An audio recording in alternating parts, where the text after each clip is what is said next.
ಒಂದು ವಿಶೇಷವಾದಂತಹ ಕಾರ್ಯಕ್ರಮವನ್ನು ನಾನು ರೂಪಿಸ್ತೇನೆ ಅನ್ನೋ ಮಾತನ್ನು ಹೇಳಲಿಕ್ಕೆ ನನಗೆ ಬಹಳ ಸಂತೋಷ ಆಗ್ತದೆ.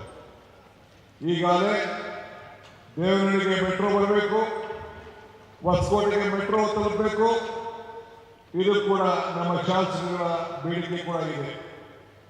ಇದ್ರ ಬಗ್ಗೆ ಕೂಡ ಈಗಾಗಲೇ DPR ತಯಾರಾಗ್ತಾ ಇದೆ. ಇನ್ನು ಅನೇಕ ಚಿಂತನೆಗಳ ಬಗ್ಗೆ ಅವರು ಕೊಟ್ಟಿದ್ದಾರೆ. ಇಲ್ಲಿ ಬುದ್ಧನ ಇತಿಹಾಸದ ಬಗ್ಗೆ ನಮ್ಮ ರಾಜಘಟ್ಟದಲ್ಲಿ ಒಂದು ಪುರಾತತ್ವ ತಾಣ ಇವತ್ತು ಅಭಿವೃದ್ಧಿ ಆಗಬೇಕು ಅಂತ ಹೇಳಿ ಇವತ್ತು ಕೆಲವು ಮನೆಯನ್ನ ಕೊಟ್ಟಿದ್ದಾರೆ. ನಾನು ಆ ಇತಿಹಾಸದ ವಿಚಾರದಲ್ಲಿ ಒಂದು ಅಧ್ಯಾಯ ಸಮಿತಿಯನ್ನು ರಚನೆ ಮಾಡಿ ಏನಾಗಬೇಕು ಅವತ್ತಿನ ಕಾಲದಲ್ಲಿ ಬೆಂಗಳೂರು ಗ್ರಾಮಾಂತರ ಜಿಲ್ಲೆ ರಾಜಘಟ್ಟದಲ್ಲಿ ಸುಮಾರು 1700 ವರ್ಷಗಳ ಪುರಾತನವಾದಂತಹ ಬೌದ್ಧ ಸಂಸ್ಕೃತಿಯ ಅಮೂಲ್ಯವಾದಂತಹ ಪುರಾತನ ಅವಶೇಷಗಳು ಬೆಳಕಿಗೆ ಬಂದಿರೋದು ನಮ್ಮ ಸರ್ಕಾರಕ್ಕೆ ಬಂದಿದೆ. ಇದು ದೊಡ್ಡ ಅಧ್ಯಯನವನ್ನು ನಾನು ನಡೆಸ್ತೇನೆ. ನಾನು ಕೂಡ ಗಯಕ್ಕೆ ಹೋಗಿದ್ದೆ. ಆ ಅಭಿಯಾನ ಗಯಕ್ಕೆ ಹೋಗಿ ಅಲ್ಲೂ ಕೂಡ ನಾನು ಆ ಒಂದು ಆಚಾರ ವಿಚಾರವನ್ನು ಗಮನಿಸಿ ಬಂದಿದ್ದೇನೆ. ಈ ದೇಶಕ್ಕೆ ಅವತ್ತಿನ ಕಾಲದಲ್ಲಿ ಕೊಟ್ಟಂತ ಮಾನವೀಯತೆ, ಬುದ್ಧನ ಆಚಾರ ವಿಚಾರ, ಆ ತ್ಯಾಗ ನಮ್ಮೆಲ್ಲರೂ ಕೂಡ ಒಂದು ದೊಡ್ಡ ಸ್ಫೂರ್ತಿಯಾಗಿ ನಮ್ಮ ಬದುಕಿನಲ್ಲಿ ನಾವು ಅಳವಡಿಸಿಕೊಳ್ಬೇಕು ಅನ್ನೋದು ನಮ್ಮೆಲ್ಲರ ಚಿಂತನೆ ಕೂಡ ಇದೆ. ಇದನ್ನು ನಾನು ಮುಂದಿನ ದಿನದಲ್ಲಿ ಇದಕ್ಕೆ ನಂದೇ ಆದಂಥ ಒಂದು ನಮ್ಮ ಅಧಿಕಾರಿಗಳ ತಂಡಗಳನ್ನು ರಚಿಸಿ ಬೌದ್ಧ ಏನು ಒಂದು ಸಂಸ್ಕೃತಿ ಈ ಭಾಗದಲ್ಲಿತ್ತು ಆ ಪರಂಪರೆಯನ್ನು ಉಳಿಸುವಂತ ಕೆಲಸ ಕೂಡ ಮಾಡ್ತೇವೆ. ಮುಂದಿನ ದಿನಗಳಲ್ಲಿ ಸರ್ಕಾರದ ಅನೇಕ ಕಾರ್ಯಕ್ರಮಗಳನ್ನು ಈಗಾಗಲೇ ನಾವು ಘೋಷಣೆ ಮಾಡಿದ್ದೇವೆ. 5 ಗ್ಯಾರಂಟಿಗಳ ಜೊತೆಯಲ್ಲಿ ನಮ್ಮ ವಿದ್ಯಾರ್ಥಿಗಳಿಗೆ ಎಲ್ಲ ಉಚಿತವಾಗಿ ಬಸ್ ಪಾಸ್ ಕೊಡುವಂತಹ ವ್ಯವಸ್ಥೆಯನ್ನು ಕೂಡ ಈಗಾಗಲೇ ನಾನು ಘೋಷಣೆ ಕೂಡ ನಾನು ಮಾಡಿದ್ದೇನೆ. ಇನ್ನು ಅನೇಕ ಕಾರ್ಯಕ್ರಮಗಳ ಯುವಕರ ಶಕ್ತಿ, ರಾಹುಲ್ ಗಾಂಧಿ ಅವರ ಚಿಂತನೆ ಇಡೀ ಭಾರತವನ್ನು ಒಗ್ಗಟ್ಟಾಗಿ ಇರಬೇಕು ಅಂತೇಳಿ ಕಾಶ್ಮೀರದಿಂದ ಕನ್ಯಾಕುಮಾರಿವರೆಗೂ, ಕನ್ಯಾಕುಮಾರಿಯಿಂದ ಕಾಶ್ಮೀರವರೆಗೂ ಏನು ಅವರು ಹೆಜ್ಜೆಯನ್ನು ಹಾಕೋದು ಆ ಭಾರತವನ್ನು ಒಗ್ಗಟ್ಟಾಗಿರಬೇಕು ಅಂತೇಳಿ ಅದಕ್ಕೆ ಯುವಕರಿಗೆಲ್ಲ ಸಂವಿಧಾನ ರಕ್ಷಣೆ ಮಾಡಬೇಕು, ಸಂಸ್ಕೃತಿಯನ್ನು ಉಳಿಸಬೇಕು, ಯುವಕರು ಸಂಘಟನೆ ಆಗಬೇಕು, ಭಾರತವನ್ನು ಉಳಿಸಬೇಕು. ಆ ದಿಕ್ಕಿನಲ್ಲಿ ಭಾರತ್ ಜೋಡೋ ಯುವ ಸಂಘಟನೆಯ ಕಾರ್ಯಕ್ರಮವನ್ನು 10,000 ಸಂಘಗಳನ್ನ ಈ ರಾಜ್ಯದಲ್ಲಿ ಸ್ಥಾಪನೆ ಮಾಡುವಂತಹ ಕೆಲಸವನ್ನು ನಾವು ಪ್ರಾರಂಭವನ್ನ ಮಾಡಲಿಕ್ಕೆ ಆದೇಶವನ್ನು ಹೊರಡಿಸಿದ್ದೇನೆ. ಮುಂದಿನ ದಿನದಲ್ಲಿ ನಿಮ್ಮ ಪ್ರತಿಯೊಂದು ಪಂಚಾಯಿತಿಯಲ್ಲೂ ಕೂಡ ನೀವು ಸಂಘಟನೆಯಾಗಿ ಈ ದೇಶದಲ್ಲಿ ಐಕ್ಯತೆ, ಸಮಗ್ರತೆ ಮತ್ತು ಶಾಂತಿಯನ್ನು ಕಾಪಾಡಲಿಕ್ಕೆ ತಾವೆಲ್ಲ ಸಹಕಾರವನ್ನು ಕೊಡಬೇಕು. ಇದು DK ಶಿವಕುಮಾರ್ ಸರ್ಕಾರ ಅಲ್ಲ, ಇದು ಜನರ ಸರ್ಕಾರ, ನಿಮ್ಮ ಸರ್ಕಾರ, ಸಂವಿಧಾನ ಬದ್ಧವಾದಂತಹ ಸರ್ಕಾರ ಅನ್ನೋ ಮಾತನ್ನ ಈ ಸಂದರ್ಭದಲ್ಲಿ ನಾನು ಮುಖ್ಯಮಂತ್ರಿ ಆದಮೇಲೆ ಇದು ಸರ್ಕಾರದ 2ನೇ ಕಾರ್ಯಕ್ರಮ. ಮೊದಲನೇ ಕಾರ್ಯಕ್ರಮವನ್ನ ಒಂದು ಇತಿಹಾಸವನ್ನ ಸೃಷ್ಟಿ ಮಾಡಿ ತುಂಗಭದ್ರಲ್ಲಿ ಕಲ್ಯಾಣ ಕರ್ನಾಟಕದಲ್ಲಿ ಏನು ನಾವು ನಮ್ಮ ಗೇಟ್ಗಳನ್ನು ಕಿತ್ಕೊಂಡು ಹೊರಟೋಗಿತ್ತು. ಕೇವಲ 6-8 ತಿಂಗಳಲ್ಲಿ ಹೊಸದಾಗಿ ಪ್ರಾರಂಭ ಮಾಡಿ ದೇಶದಲ್ಲಿ ಮೊದಲನೇ ಬಾರಿಗೆ 3 ಜನ ಮುಖ್ಯಮಂತ್ರಿಗಳು ಸೇರಿ, ಆಂಧ್ರ ಮುಖ್ಯಮಂತ್ರಿಗಳು ಚಂದ್ರಬಾಬು ನಾಯ್ಡು ಅವರು, ತೆಲಂಗಾಣ ಮುಖ್ಯಮಂತ್ರಿಗಳು ರೇವಂತ್ ರೆಡ್ಡಿ ಅವರು, ನಾನು ಮತ್ತು CR ಪಾಟೀಲ್ ಅವರು ಸೇರಿ ಕೆಲವು ಐತಿಹಾಸಿಕವಾದಂತಹ ನಿರ್ಣಯವನ್ನ ಮಾಡಿ ಗೋದಾವರಿ, ಕಾವೇರಿ, ಕೃಷ್ಣ ಎಲ್ಲ ನೀರನ್ನ ಜೋಡಣೆ ಮಾಡುವಂತ ವಿಚಾರದಲ್ಲಿ ಚರ್ಚೆ ಮಾಡಿ ಮತ್ತು ತುಂಗಭದ್ರಾ ನೀರನ್ನ 33 TMC ನೀರನ್ನ ಉಳಿಸಲಿಕ್ಕೆ ಒಂದು ಐತಿಹಾಸಿಕವಾದಂತಹ ಚರ್ಚೆಯನ್ನು ಮಾಡಿ ಒಪ್ಪಂದಕ್ಕೆ ಬಂದ ನಂತರ ಇವತ್ತು ಬೆಂಗಳೂರು ಜಿಲ್ಲೆ, ನಾವೆಲ್ಲ ಬೆಂಗಳೂರು ಜಿಲ್ಲೆಯ ಜನ, ಸರ್ಕಾರದ ಅದು ವಿಶೇಷವಾಗಿ ಬಾಬಾ ಸಾಹೇಬ್ ಅಂಬೇಡ್ಕರ್ ಅವರ ಪುತ್ಥಳಿಯನ್ನ ಈ ಜಿಲ್ಲೆಯ ಆವರಣದಲ್ಲಿ ನಮ್ಮ ರಾಷ್ಟ್ರೀಯ ಕಾಂಗ್ರೆಸ್ ಅಧ್ಯಕ್ಷರಾದ ಮಲ್ಲಿಕಾರ್ಜುನ ಖರ್ಗೆ ಸಾಹೇಬರ ಕೈಯಲ್ಲಿ ಇದನ್ನ ನಾವು ಉದ್ಘಾಟನೆಯನ್ನು ಮಾಡಿಸಿದ್ದೇವೆ. ಎಂಥ ಗಳಿಗೆಯಲ್ಲಿ ಈ ಕಾರ್ಯಕ್ರಮವನ್ನು ಉದ್ಘಾಟನೆ ಮಾಡಿಸಿದ್ದೇವೆ ಅಂದರೆ, ಬುದ್ಧ ಬಸವನು ಮನೆ ಬಿಟ್ಟ ಗಳಿಗೆಯಲ್ಲಿ, ಯೇಸು ಕ್ರಿಸ್ತನು ಶಿಲುಬೆಗೇರಿದ ಗಳಿಗೆಯಲ್ಲಿ,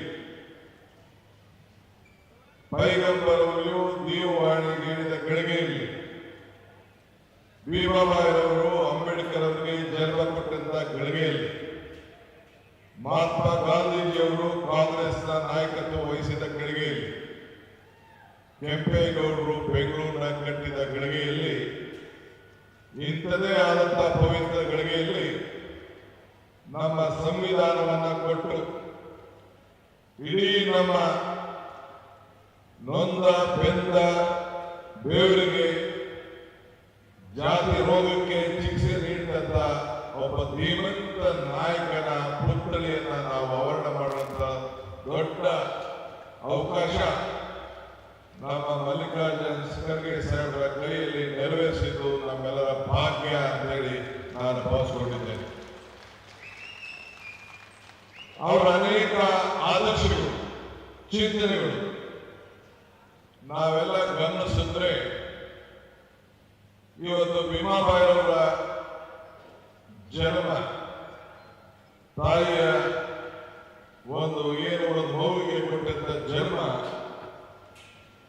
ಇಡೀ ಅವರ ಬದುಕಿಗೆಲ್ಲ, ನಮ್ಮ ರಾಷ್ಟ್ರದ ಬದುಕಿಗೆ ನಮಗೆ ಸಂವಿಧಾನವನ್ನು ಕೊಟ್ಟು ಬರೀ ಒಂದು ವರ್ಗದ ನಾಯಕರಾಗಿ ಬಾಬಾ ಸಾಹೇಬ್ ಅಂಬೇಡ್ಕರ್ ಅವರು ಈ ಹೋರಾಟವನ್ನು ಮುಂದುವರಿಸಲಿಲ್ಲ.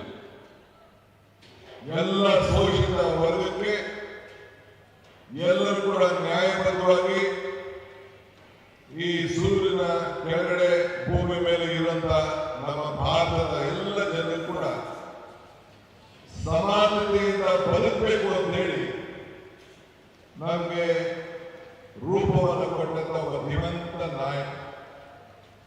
ಇಡೀ ರಾಷ್ಟ್ರದಲ್ಲೇ ನೀವು ಭಾರತದ ವೃತ್ತಗಳಿಗೂ ಕೂಡ ನೀವೆಲ್ಲ ಗಮನಿಸಬಹುದು. ಬಹುಶಃ ಯಾವ ಮಹಾತ್ಮ ಗಾಂಧೀಜಿಯವರ ಪುತ್ಥಳಿ ಜೊತೆಯಲ್ಲೇ ಇವತ್ತು ಬಾಬಾ ಸಾಹೇಬ್ ಅವರ ಪುತ್ಥಳಿಯನ್ನು ನಾವು ಈ ಇಡೀ ದೇಶದ ವೃತ್ತಗಳು ಕೂಡ ಇರೋದನ್ನು ನಾವು ಗಮನಿಸಿದ್ದೇವೆ. ನಾನು ಎಲ್ಲರೂ ಕೂಡ ಹಿಂದೆ ಕೂಡ ನಾನು ಅನೇಕ ಸಂದರ್ಭದಲ್ಲಿ ಹೇಳ್ತೇನೆ, ಒಂದು ಜಾತಿ ವರ್ಗಕ್ಕೆ ಬಾಬಾ ಸಾಹೇಬ್ ಅಂಬೇಡ್ಕರ್ ಅವ್ರನ್ನ ಸೀಮಿತಗೊಳಿಸಬಾರದು. ಇಡೀ ದೇಶಕ್ಕೆ ಒಂದು ಸಮಾನತೆಯನ್ನು ಕೊಟ್ಟಂತ ಒಬ್ಬ ಧೀಮಂತ ನಾಯಕ, ಎಲ್ಲ ವರ್ಗಕ್ಕೂ ಕೂಡ ನಾಯಕರಾಗಿ ಇವತ್ತು ಸಮಾನತೆಯನ್ನ ಮೆರೆದು ಶಿಕ್ಷಣಕ್ಕೆ ಸ್ವಾತಂತ್ರ್ಯ, ಪ್ರತಿ ಹಂತಕ್ಕೂ ಕೂಡ ಸಮಾನತೆಯನ್ನ, ನಿಜವಾದ ಸ್ವಾತಂತ್ರ್ಯವನ್ನ ನೀಡಿದಂತ ಒಬ್ಬ ನಾಯಕರನ್ನ ನಾವು ನೆನೆಸ್ಕೊಳ್ಳುವಂತ ಒಂದು ಭಾಗ್ಯ ನಮಗೆಲ್ಲ ಇವತ್ತು ಸೇರಿದೆ. ಅಂಬೇಡ್ಕರ್ ಅವರ ಚಿಂತನೆಗಳು ಯಾವಾಗಲೂ ಕೂಡ ಸಮಾನತೆ ಬಗ್ಗೆ, ಎಲ್ಲ ವರ್ಗದ ಬಗ್ಗೆ, ನಾವು ಸಮಾನತೆ ಬಗ್ಗೆ ನಾವು ಪ್ರತಿ ಹಂತದಲ್ಲೂ ನೋಡ್ತಾ ಇದ್ದೇವೆ. ಇವತ್ತು ನಮ್ಮ ಸರ್ಕಾರ, ಕಾಂಗ್ರೆಸ್ ಸರ್ಕಾರ, ಈಗ ಸಿದ್ದರಾಮಯ್ಯವರ ಸರ್ಕಾರ ಬಂದ ಮೇಲೆ ನಾವು ನಮ್ಮ ಸಂವಿಧಾನದ ಪೀಠಿಕೆಯನ್ನು ನಮ್ಮ ಮಕ್ಕಳಿಗೆ ಪರಿಚಯನ ಮಾಡಿಕೊಳ್ಳಲಿಕ್ಕೆ, ಸಮಾಜದ ಎಲ್ಲ ಜನರು ಕೂಡ ಸೋದರ ಭಾವತ್ವವನ್ನು ನೆನಪು ಮಾಡಿಕೊಂಡು ಎಲ್ಲ ಧರ್ಮದ ಎಲ್ಲ ವರ್ಗದ ಜನರು ಕೂಡ ಒಗ್ಗಟ್ಟಾಗಿ ನಾವು ಇರಬೇಕು ಅಂತ ಹೇಳಿ ಆ ಪೀಳಿಗೆಯನ್ನ ಬೋಧಿಸುವಂತ ಒಂದು ಐತಿಹಾಸಿಕ ತೀರ್ಮಾನವನ್ನ ಮಾಡಿಕೊಂಡು ಬಂದಿದೆ. ಇಂಥ ಕಾರ್ಯಕ್ರಮವನ್ನು ನಡೆಯೋದು ಬರೀ ಕಾಂಗ್ರೆಸ್ ಸರ್ಕಾರಗಳಲ್ಲಿ ಮಾತ್ರ ಸಾಧ್ಯ. ಬೇರೆ ಸರ್ಕಾರಗಳು ಇಂಥ ಆಲೋಚನೆ ಮಾಡಲಿಕ್ಕೆ ಸಾಧ್ಯ ಇಲ್ಲ. ಮಾನವೀಯತೆಗಿಂತ ದೊಡ್ಡ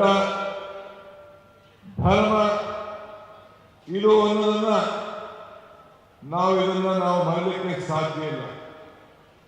ಸೊ ಆದ್ರಿಂದ ಇವತ್ತು ಅವರು ಮಾಡಿದಂಥ ಸಾಧನೆ ನಾವೆಲ್ಲ ಸ್ಮರಿಸ್ತಾ ಇರ್ತೇವೆ. ಸಾಧನೆ ಇಲ್ಲದರೆ ಸತ್ತರೆ ಸಾವಿಗೆ ಅವಮಾನ.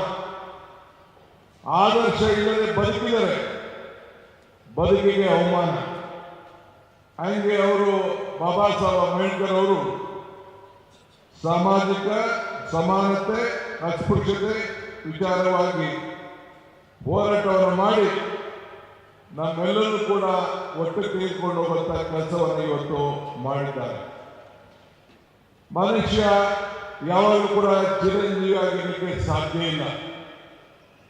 ಆದರೆ ಆತರ ಚಿಂತನೆಗಳು ಶಾಶ್ವತವಾಗಿ ಉಳಿಬೇಕು ಅನ್ನೋದು ಅವರು ನುಡಿದಂತ ಮಾತು.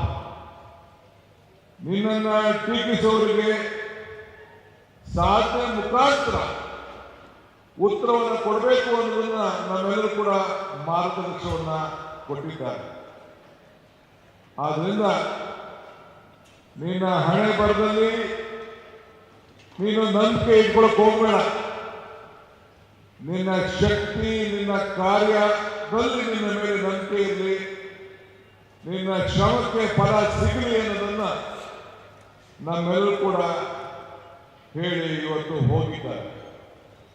ಆದ್ರಿಂದ ಇವತ್ತು ನಾವು ದೇವರಳ್ಳಿಯ ನಮ್ಮ ಜಿಲ್ಲಾ ಕಚೇರಿ ಮುಂದೆ ಖರ್ಗೆ ಸಾಹೇಬ್ರವರ ಕೈಯಲ್ಲಿ ಇಂಥ ಒಂದು ಪವಿತ್ರವಾದಂತಹ ಕೆಲಸವನ್ನ ಈ ಜಿಲ್ಲೆಯ ಎಲ್ಲ ಶಾಸಕರುಗಳ ಸೇರಿ ಮುನಿಯಪ್ಪನವರ ಮುಖಂಡತ್ವದಲ್ಲಿ ಇವತ್ತು ಇದನ್ನ ನಡೆಸಿದ್ದಾರೆ. ಇವತ್ತು ಕೊನೆ ರಕ್ತ ಇರುವರು ಕೂಡ ಈ ಸಂವಿಧಾನವನ್ನ ರಕ್ಷಣೆ ಮಾಡಬೇಕು ಅನ್ನೋದು ಕೂಡ ಅವರು ಕರೆಯನ್ನು ಕೊಟ್ಟದ್ದನ್ನು ನಾವೆಲ್ಲ ಮರಲಿಕ್ಕೆ ಸಾಧ್ಯ ಇಲ್ಲ. ಇವತ್ತು ಸಂವಿಧಾನ ಇರಲಿಲ್ಲ ಅಂದಿದೆ. ಕಾಂಗ್ರೆಸ್ ಸರ್ಕಾರ ಅವತ್ತಿನ ಕಾಲದಲ್ಲಿ ಅವ್ರನ್ನ ಕಾನೂನು ಸಚಿವರನ್ನು ಮಾಡಿ ಈ ದೇಶಕ್ಕೆ ಒಂದು ಮುಂದಾಳತ್ವವನ್ನು ವಹಿಸಿಕೊಂಡು ನಮಗೆ ಸಂವಿಧಾನವನ್ನು ರಕ್ಷಣೆ ಮಾಡಬೇಕು ಅಂತ ಹೇಳಿಲ್ಲ ಅಂದ್ರೆ ಖರ್ಗೆ ಸಾಹೇಬರು ಹೇಳಿದಂಗೆ ನಾವ್ಯಾರು ಶಾಸಕರಾಗ್ತಿರಲಿಲ್ಲ, ಮಂತ್ರಿಗಳಾಗ್ತಿರಲಿಲ್ಲ, ಮುಖ್ಯಮಂತ್ರಿಗಳು ಕೂಡ ಆಗ್ತಿರಲಿಲ್ಲ. ಈ ಧ್ವನಿಯನ್ನ ಕೊಟ್ಟಂತ ಒಬ್ಬ ಧೀಮಂತ ನಾಯಕರಿಗೆ ಇವತ್ತು ನಾವು ಸ್ಮರಿಸುವಂತ ಒಂದು ಭಾಗ್ಯ ಎಲ್ಲ ವರ್ಗದ ಜನರು ಕೂಡ ಇವತ್ತು ಸಿಕ್ಕಿದೆ. ಆದ್ರಿಂದ ಇವತ್ತು ನಾನು ತಮಗೆಲ್ಲ ಹೇಳೋದಿಷ್ಟೇ, ಇವತ್ತು ದೇವನಹಳ್ಳಿ ಈ ತಾಲೂಕು, ಬೆಂಗಳೂರು ಗ್ರಾಮಾಂತರ ಜಿಲ್ಲೆ, ಇಡೀ ಬೆಂಗಳೂರು ದಕ್ಷಿಣ ಜಿಲ್ಲೆ, ನಾವೆಲ್ಲ ಬೆಂಗಳೂರು ಜಿಲ್ಲೆಯ ಜನ. ಆದರೆ ನಮ್ಮ ರಾಜ್ಯದಲ್ಲಿ ನಾವು ಪ್ರತಿಯೊಂದು ಸಂದರ್ಭದಲ್ಲೂ ಕೂಡ ಸಂವಿಧಾನವನ್ನು ರಕ್ಷಣೆ ಮಾಡಿಕೊಂಡು ನೊಂದು ಬೆಂದಂತ ಜನರಿಗೆ ಇವತ್ತು ನಾವು ಶಕ್ತಿಯನ್ನು ತುಂಬಿಕೊಂಡಂತ ಕೆಲಸವನ್ನು ನಾವು ಮಾಡ್ಕೊಂಡು ಬರ್ತಾ ಇದ್ದೇವೆ. ಕಳೆದ 5 ವರ್ಷ 3 ವರ್ಷ ಹಿಂದೆ ನೀವೆಲ್ಲ ನಮಗೆ 136 ಸೀಟನ್ನು ಕೊಟ್ಟು ಈ ರಾಜ್ಯದಲ್ಲಿ ಆಡಳಿತವನ್ನು ನಡೆಸಲಿಕ್ಕೆ ಅವಕಾಶ ಮಾಡಿಕೊಟ್ಟು ಸಿದ್ದರಾಮಯ್ಯವರ ಮುಖಂಡತ್ವದಲ್ಲಿ 3 ವರ್ಷ ನಾವು ಕೆಲಸವನ್ನು ಮಾಡಿಕೊಂಡು ಉತ್ತಮವಾದ ಕಾರ್ಯಕ್ರಮವನ್ನು ಕೊಟ್ಟು ಜನರಿಗೆ ಬದುಕಿಗೆ ಒಂದು ಶಕ್ತಿಯನ್ನು ತುಂಬಿ ಇವತ್ತು ನಾವು ಕಾರ್ಯಕ್ರಮವನ್ನು ರೂಪಿಸಿದ್ದೇವೆ. ಏನು ನಮ್ಮ ಕಾಂಗ್ರೆಸ್ ಸರ್ಕಾರದಲ್ಲಿ ಸಿದ್ದರಾಮಯ್ಯ ನೇತೃತ್ವದಲ್ಲಿ ಏನು ಕಾರ್ಯಕ್ರಮಗಳನ್ನ ಈ ಜನರಿಗೆ ಕೊಟ್ಟಿದ್ದೇವೆ, ಯಾವ ರೀತಿ ಸಂವಿಧಾನವನ್ನು ರಕ್ಷಣೆ ಮಾಡಿದ್ದೇವೆ, ಎಲ್ಲ ಕಾರ್ಯಕ್ರಮ ಕೂಡ ಚಾಚು ತಪ್ಪದೆ ನಡೀತದೆ. ಇದು ಬರೀ ಈಗ ಮುಂದಕ್ಕೆ 2 ವರ್ಷ ಅಲ್ಲ, ಇನ್ನು 2028 ಕೂಡ ಮತ್ತು 2029 ಕೂಡ ಕರ್ನಾಟಕ ರಾಜ್ಯದಲ್ಲಿ ಮತ್ತು ರಾಷ್ಟ್ರದಲ್ಲಿ ನಿಮ್ಮದೇ ಆದಂತಹ ಒಂದು ಸರ್ಕಾರ ರಚನೆ ಆಗ್ತದೆ ಅನ್ನೋ ಒಂದು ಆತ್ಮವಿಶ್ವಾಸ ಇವತ್ತು ನನಗೆ ಇದೆ.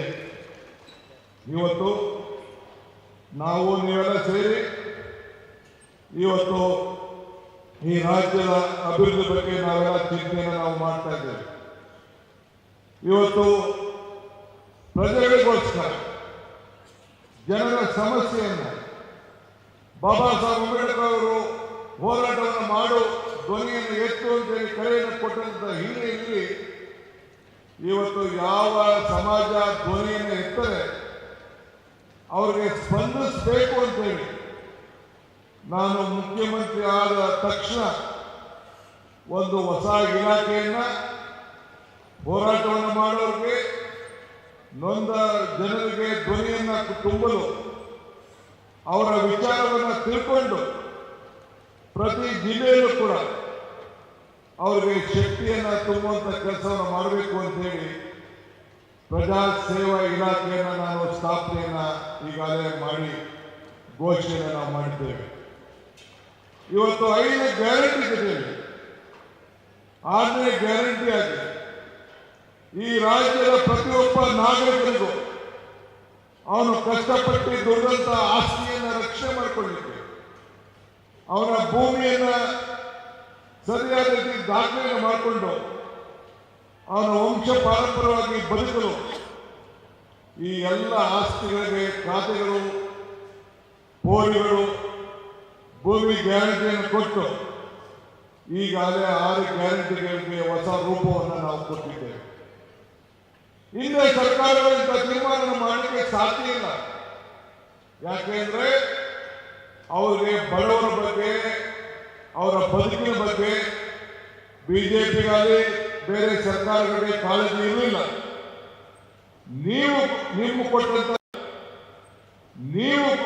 ಕೊಟ್ಟಂತ ಶಕ್ತಿಯಿಂದ, ಕಾಂಗ್ರೆಸ್ಸಿಗರು ಈ ದೇಶಕ್ಕೆ ಕೊಟ್ಟಂತ ಸ್ವಾತಂತ್ರ್ಯದಿಂದ, ಕಾಂಗ್ರೆಸ್ಸಿಗರು ಈ ದೇಶಕ್ಕೆ ಕೊಟ್ಟಂತ ತ್ರಿವರ್ಣದಿಂದ, ಕಾಂಗ್ರೆಸ್ಸಿಗರು ಈ ದೇಶಕ್ಕೆ ಕೊಟ್ಟಂತ ಸ್ವಾತಂತ್ರ್ಯದಿಂದ ಇವತ್ತು ಇಂಥ ಸಮಾನತೆಯ ಸರ್ಕಾರವನ್ನು ಹಾಕೊಳ್ಳಲಿಕ್ಕೆ ಅವಕಾಶ ಇದೆ. ಮಹಾತ್ಮ ಗಾಂಧೀಜಿಯವರ ಸ್ಥಾನದಲ್ಲಿ ಇವತ್ತು ಮಲ್ಲಿಕಾರ್ಜುನ ಖರ್ಗೆ ಅವರು ಕಾಂಗ್ರೆಸ್ ಪಕ್ಷದ ಅಧ್ಯಕ್ಷರಾಗಿ ಇವತ್ತು ಕೂತಿದ್ದಾರೆ. ಒಬ್ಬ ಹಿಂದೂ ವರ್ಗದ ಕ್ಷೇತ್ರದಿಂದ ಪ್ರತಿನಿಧಿಸಿದವರು, ರಾಜ್ಯದ ಒಂದು ಮೂಲೆ ಭಾಗದಿಂದ ಬೆಳೆದಂತವರು, ಆ ಜನರಿಗೆ ರಕ್ಷಣೆ ಮಾಡಬೇಕು ಅಂತೇಳಿ ಕಲ್ಯಾಣ ಕರ್ನಾಟಕದ ಜನರಿಗೆ ಈ ಸಂವಿಧಾನ ತಿದ್ದುಪಡಿಯನ್ನ ಎಲ್ಲ ಪಕ್ಷಗಳು ಕೂಡ ವಿಶ್ವಾಸ ತೆಗೆದುಕೊಂಡು ಎಲ್ಲರೂ ಕೂಡ ಒಮ್ಮತದಿಂದ ಇವತ್ತು ಒಂದು ಸಾಕ್ಷಿ ಗುಡ್ಡೆಯನ್ನ ಬಾಬಾ ಸಾಹೇಬ್ ಅಂಬೇಡ್ಕರ್ ಅವರು ಈ ದೇಶಕ್ಕೆ ಸಂವಿಧಾನ ಕೊಟ್ಟು ಹೆಂಗೆ ಸಾಕ್ಷಿ ಗುಡ್ಡೆಯನ್ನು ಬಿಟ್ಟು ಹೋಗಿದ್ದಾರೋ ಅದೇ ರೀತಿ ಕಲ್ಯಾಣ ಕರ್ನಾಟಕದ ಜನರ ಬದುಕಿಗೆ ಒಂದು ದೊಡ್ಡ ಶಕ್ತಿಯನ್ನು ತುಂಬಂತ ಒಬ್ಬ ಧೀಮಂತ ನಾಯಕರ ಕೈಯಲ್ಲಿ ಇವತ್ತು ನಾವು ಈ ಪುತ್ಥಳಿಯನ್ನ ನಮ್ಮ ಜಿಲ್ಲೆಯಲ್ಲಿ ಇವತ್ತು ನಾವು ಉದ್ಘಾಟನೆಯನ್ನು ಇವತ್ತು ನಾವು ಮಾಡಿದ್ದೇವೆ. ಇವತ್ತು ಮುನಿಯಪ್ಪನವರು ಮತ್ತು ಅವರ ಶಾಸಕರು ಬಜ್ಜೇಗೌಡರು, ಶ್ರೀನಿವಾಸರು, ರವಿ ಎಲ್ಲ ಸೇರಿ, ವೆಂಕಟಪ್ಪ ಎಲ್ಲ ಸೇರಿ ಒಂದು ಭಿನ್ನತೆಯನ್ನು ಕೊಟ್ಟಿದ್ದಾರೆ.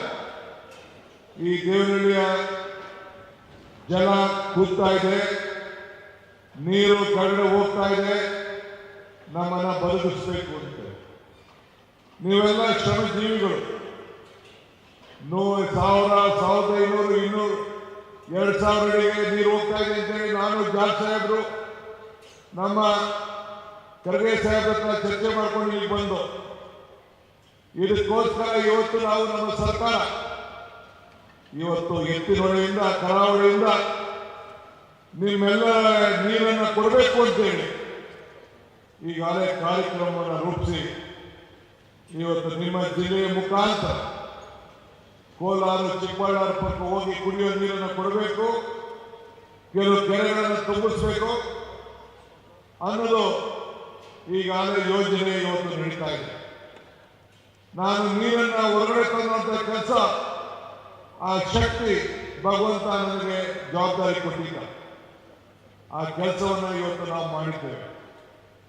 ಮುಂದಿನ ದಿನದಲ್ಲಿ ಬೆಂಗಳೂರು ಸುತ್ತಮುತ್ತ ಇರುವಂತಹ ಎಲ್ಲ ಕೆರೆಗಳ ಬಗ್ಗೆ, ಈ ರಾಜ್ಯದಲ್ಲಿರುವಂತಹ ಎಲ್ಲ ಕೆರೆಗಳಿಗೆ ಅಂತರ್ಜಲವನ್ನು ಹೆಚ್ಚಿಸಿ ಈ ರೈತರ ಬದುಕನ್ನು ಹಸನು ಮಾಡಲಿಕ್ಕೆ ಅಂತರ್ಜಲವನ್ನು ಹೆಚ್ಚಿ ಉತ್ತಮವಾದಂತಹ ನೀರನ್ನು ಕೊಡಲಿಕ್ಕೆ ಮುಂದಿನ ದಿನಗಳಲ್ಲಿ ಒಂದು ಹೊಸ ರೂಪವನ್ನು ಇದಕ್ಕೆ ನಾನು ತಯಾರು ಮಾಡ್ತಾ ಇದ್ದೇನೆ. ಹೊಸಕೋಟೆ ಕೆರೆ, ದೊಡ್ಡಬಳ್ಳಾಪುರ, ದೇವನಹಳ್ಳಿ, ತಿಪ್ಪನಹಳ್ಳಿ ಕೆರೆ, ಆನೇಕಲ್ ಸುತ್ತಮುತ್ತ ಇರುವಂತಹ ಏನು ನಮ್ಮ ಕೆರೆಗಳು ಈ ಬೆಂಗಳೂರು ಸುತ್ತಮುತ್ತ ಇದೆ, ಅವಕ್ಕೆಲ್ಲ ಒಂದು ಹೊಸ ರೂಪವನ್ನು ಕೊಟ್ಟು ಅಂತರ್ಜಲವನ್ನು ಹೆಚ್ಚುವಂತ ಕಾರ್ಯಕ್ರಮವನ್ನು ಕೂಡ ಈಗಾಗಲೇ ನಾನು ತಯಾರು ಮಾಡಲಿಕ್ಕೆ ಮಾರ್ಗದರ್ಶನ ಕೊಟ್ಟಿದ್ದೇವೆ. ನಾವೆಲ್ಲ ಈ ಭಾಗದ ಜನರು ಬರೋ ಸಿಲ್ಕು ಮಿಲ್ಕು ಅಂತ ಹೇಳಿ ಹಿಂದೆ ನಮ್ಮ ನಾಯಕರುಗಳು ನಿಮಗೆ ರೂಪವನ್ನು ಕೊಟ್ಟು, ನಿಮ್ಮ ಶ್ರಮ ಇದೆಯಲ್ಲ ಈ ಭಾಗದ ಜನರು ತರಕಾರಿ, ಹಣ್ಣು, ಹೂವು ಇವನ್ನೆಲ್ಲ ಬೆಳ್ಕೊಂಡು ಹಾಲು ಎಲ್ಲ ಕೊಟ್ಟು ಇಡೀ ಬೆಂಗಳೂರಲ್ಲ ಅಂತಾರಾಷ್ಟ್ರೀಯ ಮಟ್ಟದಲ್ಲೇ ತಾವೆಲ್ಲ ಕೂಡ ಪ್ರಸಿದ್ಧವಾಗಿದ್ದೀವಿ. ನಿಮ್ಮ ಆಸ್ತಿಗಳನ್ನ ರಾಷ್ಟ್ರದ ಅಭಿವೃದ್ಧಿಗೆ, ಏರ್ಪೋರ್ಟ್ಗೆ, ಕೈಗಾರಿಕೆಗಳಿಗೆ ಇವತ್ತು ನೀವು ಕೊಟ್ಟು ಹೊರಗಡೆಯಿಂದ ಬಂದ ಜನರಿಗೆ ಭೂಮಿಯನ್ನು ಕೊಟ್ಟು ತ್ಯಾಗವನ್ನು ಮಾಡಿ ಇಡೀ ರಾಷ್ಟ್ರಕ್ಕೆ ಒಂದು ದೊಡ್ಡ ಶಕ್ತಿಯನ್ನು ತುಂಬಿದ್ದೀರಿ. ಇಂಥ ದೊಡ್ಡ ತ್ಯಾಗಮಯಿಗಳ ಮುಂದೆ ನಿಂತ್ಕೊಂಡು ನಿಮಗೆ ಎಷ್ಟು ನಿಮ್ಮ ಋಣವನ್ನು ತೀರಿಸಿದ್ರು ನನಗೆ ಸಾಧ್ಯ ಇಲ್ಲ. ಮೊನ್ನೆ ಕೆಂಪೇಗೌಡ ದಿನಾಚರಣೆ ಅಂಗವಾಗಿ ಒಂದು ವಾಲ್ ಆಫ್ ಗ್ರಾಟಿಟ್ಯೂಡ್ ಅಂತ ಸ್ಮರಣೆಯ ಒಂದು ಗೋಡೆ ಅಂತ ಹೇಳಿ ಒಂದು ಗೋಡೆಯನ್ನು ನಿರ್ಮಾಣ ಮಾಡಿ ಆ ರಸ್ತೆಗಳಿಗೆ, ಆ ಭಾಗದ ಅಭಿವೃದ್ಧಿಗೆ ಯಾರು ಜಮೀನನ್ನ ತಾವಾಗೆ ತಾವು ಬಿಟ್ಕೊಟ್ಟಿದ್ದಾರೆ ಅವ್ರ ಹೆಸರನ್ನ ಶಾಶ್ವತವಾಗಿ ವಂಶ ಪಾರಂಪರ್ಯವಾಗಿ ಇರಬೇಕು ಅಂತೇಳಿ ಒಂದು ತ್ಯಾಗದ ಒಂದು ಗೋಡೆಯನ್ನು ಕಟ್ಟಿ ಅವರಿಗೆ ಗೌರವವನ್ನು ಕೊಡುವಂಥ ಕೆಲಸವನ್ನು ಮಾಡ್ತಾರೆ. ಹಂಗೆ ಮುಂದಿನ ದಿನದಲ್ಲಿ ದೇವನಹಳ್ಳಿ ಇರ್ಬೋದು, ದೊಡ್ಡಬಳ್ಳಾಪುರ ಇರ್ಬೋದು, ಹೊಸಕೋಟೆ ಇರ್ಬೋದು, ಯಾವುದೇ ಆಗಲಿ ಜನ ಕೆರೆಗಳಿಗೆ, ರಸ್ತೆಗಿರ್ಬೋದು, ಬೇರೆ ಬೇರೆ ಅಭಿವೃದ್ಧಿಗೆ ಯಾರು ತಮ್ಮ ಆಸ್ತಿಗಳನ್ನು ಕೊಟ್ಟು ತ್ಯಾಗವನ್ನು ಮಾಡ್ತೀರಿ, ನಿಮ್ಮ ಹೆಸರುಗಳನ್ನು ಶಾಶ್ವತವಾಗಿ ಉಳ್ಕೊಳ್ಳಲು, ಆ ಹೆಸರುಗಳು ಶಾಶ್ವತವಾಗಿ ಇರಲು ನಿಮ್ಮ ಮೊಮ್ಮಕ್ಕಳು, ನಿಮ್ಮ ಪೂರ್ವಜರು, ನಿಮ್ಮ ಯಾರ್ಯಾರು ತ್ಯಾಗ ಮಾಡಿದ್ದಾರೆ ಮುಂದಿನ ದಿನದಲ್ಲಿ ಅವರ ಹೆಸರುಗಳನ್ನು ಶಾಶ್ವತವಾಗಿರಲು ಒಂದು ವಿಶೇಷವಾದಂತಹ ಕಾರ್ಯಕ್ರಮವನ್ನು ನಾನು ರೂಪಿಸ್ತೇನೆ ಅನ್ನೋ ಮಾತನ್ನು ಹೇಳಲಿಕ್ಕೆ ನನಗೆ ಬಹಳ ಸಂತೋಷ ಆಗ್ತದೆ. ಈಗಾಗಲೇ ದೇವನಹಳ್ಳಿಗೆ ಮೆಟ್ರೋ ಬರಬೇಕು, ಹೊಸಕೋಟೆಗೆ ಮೆಟ್ರೋ ತಲುಪಬೇಕು. ಇದು ಕೂಡ ನಮ್ಮ ಶಾಸಕರ ಬೇಡಿಕೆ ಕೂಡ ಇದೆ. ಇದ್ರ ಬಗ್ಗೆ ಕೂಡ ಈಗಾಗಲೇ DPR ತಯಾರಾಗ್ತಾ ಇದೆ. ಇನ್ನು ಅನೇಕ ಚಿಂತನೆಗಳ ಬಗ್ಗೆ ಅವರು ಕೊಟ್ಟಿದ್ದಾರೆ.